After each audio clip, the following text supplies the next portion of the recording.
Karolina Tulik, University of Wrocław, Poland. The Influence of Psychological Factors on Financial Decisions, an Analysis of a Behavioral Psychology Perspective.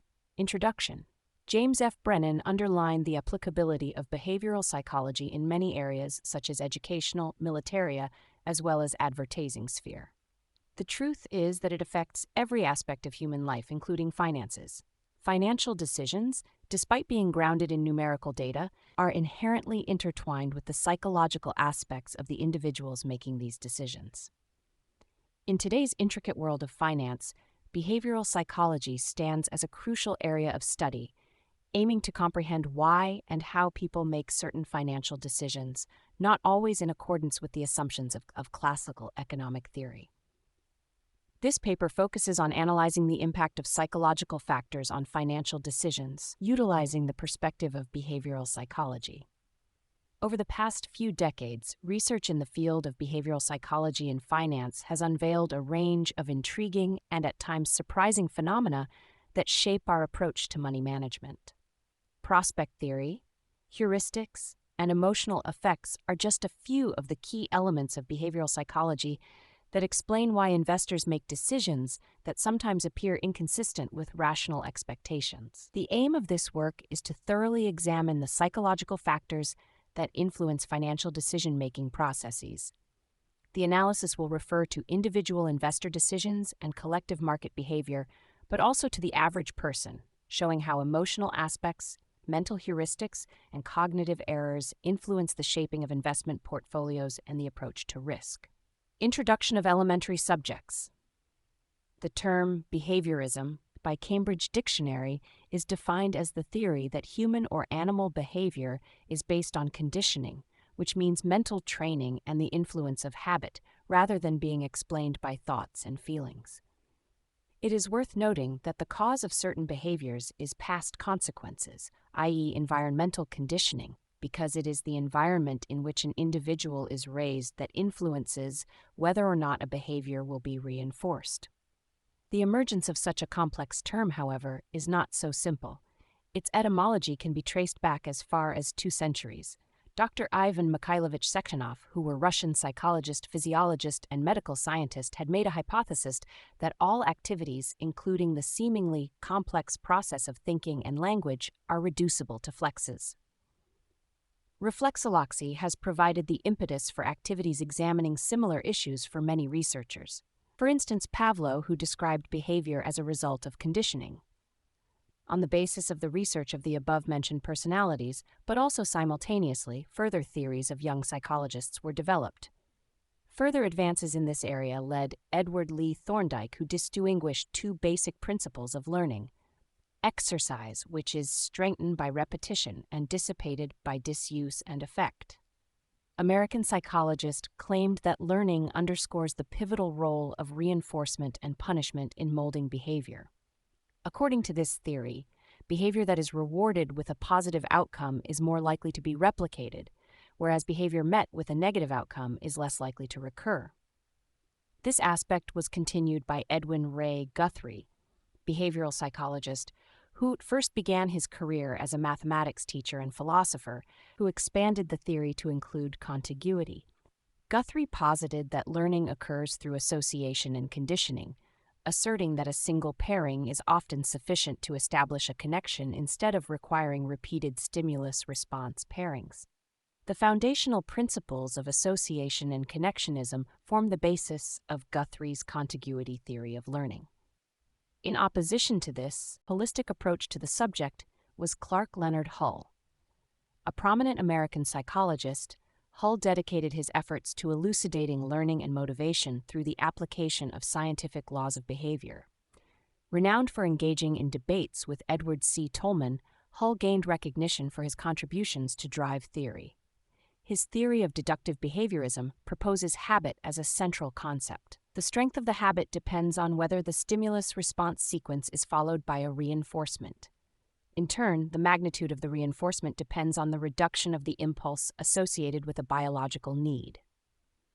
His theory was based primarily on mathematic predictions.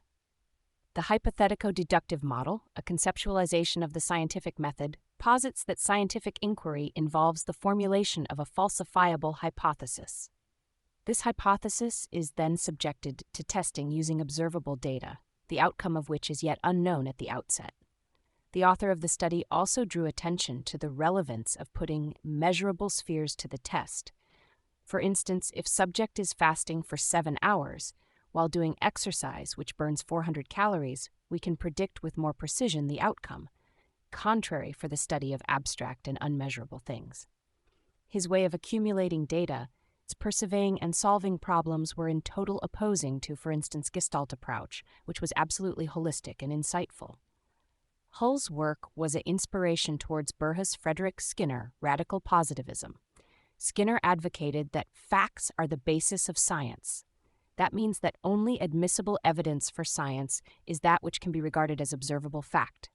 Verification is then dependent on the ultimate authority of such facts. On facts, figures and numbers were working more modern psychologists Daniela Kahneman and Amos Tversky. In 1979, they prescribed the prospect theory. It assumes that people take some kind of reference point when making decisions and evaluate outcomes as gains or losses. According to this theory, people are more willing to take risks when they evaluate the outcome as a loss relative to the set benchmark. If, on the other hand, the outcome is perceived as a gain, they will be risk-averse and opt for a small but certain reward rather than a gain that is uncertain. The theory shows a relationship between the likelihood of people making uncertain choices and the context of those decisions. The correlation between behavioral psychology and the world of finance. In today's dynamic financial environment, understanding investor motivation and behavior is as important as analyzing economic indicators. In this context, behavioral psychology theories are an extremely valuable area of research, helping to explain why financial decisions often deviate from expectations based on traditional economic assumptions. Prospect theory, heuristics and cognitive errors, confirmation bias, aversion to change, endowment effect, familiarity bias.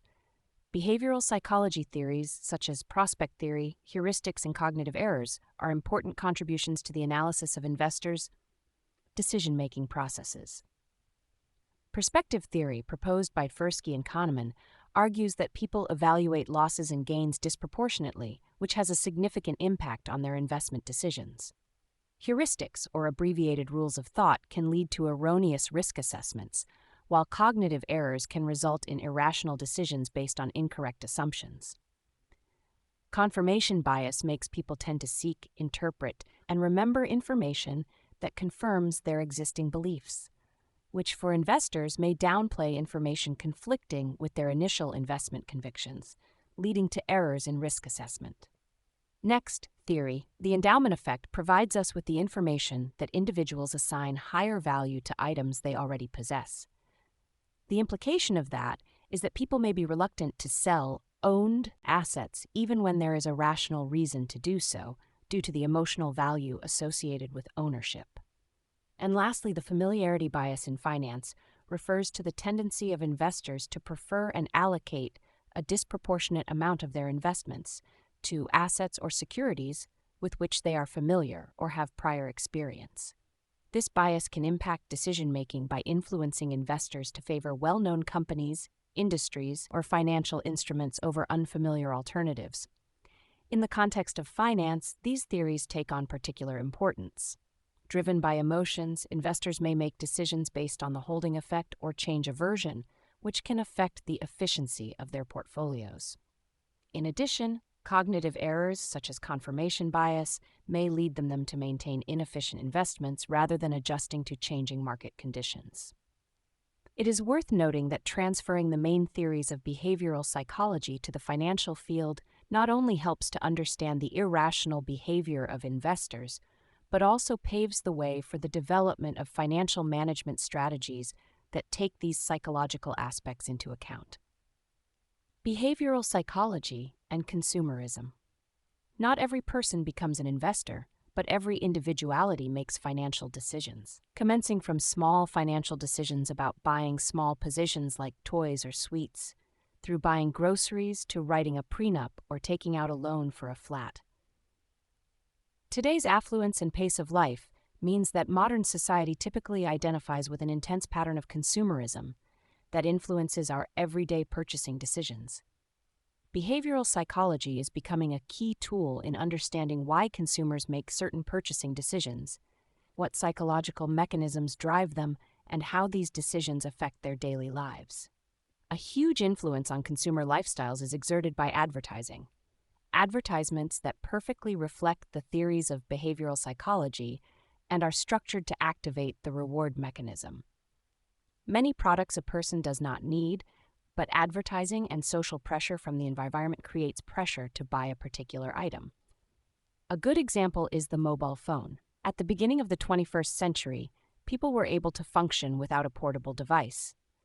But following its popularization, availability, and inclusiveness, it has become difficult to find anyone who does not own a phone.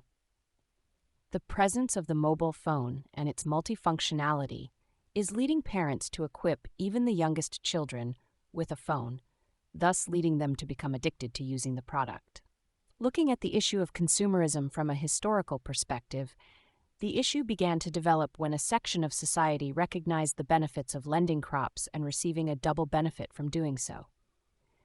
In his reading of Freedom and Necessity, the author points out that this moment was the beginning of the emergence of class differences and the dependence of one part of society on another. An important aspect in the context of consumerism is that, based on a Business Insider report, the largest percentage of millionaires worked in sales to begin with. That is, an industry that uses the science of behavioral theory psychology to maximize profits through manipulation. Awareness of the fact that it is not the product that is being sold, but our gullibility and greed, provides the opportunity for more thoughtful purchasing and resilience to the adverse effects of advertising. European Union is a very consumerist society. This is in contrast, for example, to the Chinese nation, where the population, on average, saves 40% of its income. And while there may be many reasons for this, the cultural differences of the geographical areas being compared cannot be forgotten. Western culture is a culture geared to instant gratification, while that of the other side, Chinese cultural conditioning and communist government policies promote a culture of austerity. These differences are reflected in behavioral psychology, where, in the case of young Europeans, spending money was a socially reinforced activity, while young Chinese receive social recognition for being frugal. Summary: an analysis of the behavioral psychology perspective on the influence of psychological factors on financial decisions reveals that human financial behavior is often more complex than traditional economic theory suggests. The influence of emotions, irrational thinking, and other psychological aspects is key to understanding why people make certain financial decisions. For example, why they do not save in times of crisis, or why and with which motives they invest in certain stocks rather than others. People often make financial decisions under the influence of impulses or feelings, such as fear, greed, or overconfidence. These emotions can lead them to make risky investments or, on the contrary, to avoid all risk, which affects the financial results achieved. Another important aspect is the perception of losses and gains. Behavioral psychology reveals that people often fear losses more than they value gains, which can lead to decisions based on risk avoidance, even at the expense of potential gains. Additionally, an important issue is the impact of so-called group and social thinking on financial decisions. People often follow the crowd, making decisions based on the behavior of others, which can lead to the so-called herd effect and exaggerated market movements. The conclusion from analyzing the perspective of behavioral psychology is that effective financial management requires consideration not only of economic aspects, but also of psychological aspects. Behavioral psychology, as discovered by psychologists in the last century, is still applicable today. Financial education and awareness of psychological pitfalls can help individuals to better manage their finances, eliminating mistakes due to the influence of emotions and irrational thinking. These measures are crucial for both individual investors and financial institutions to better understand and respond more effectively to human behavior in the context of financial decisions.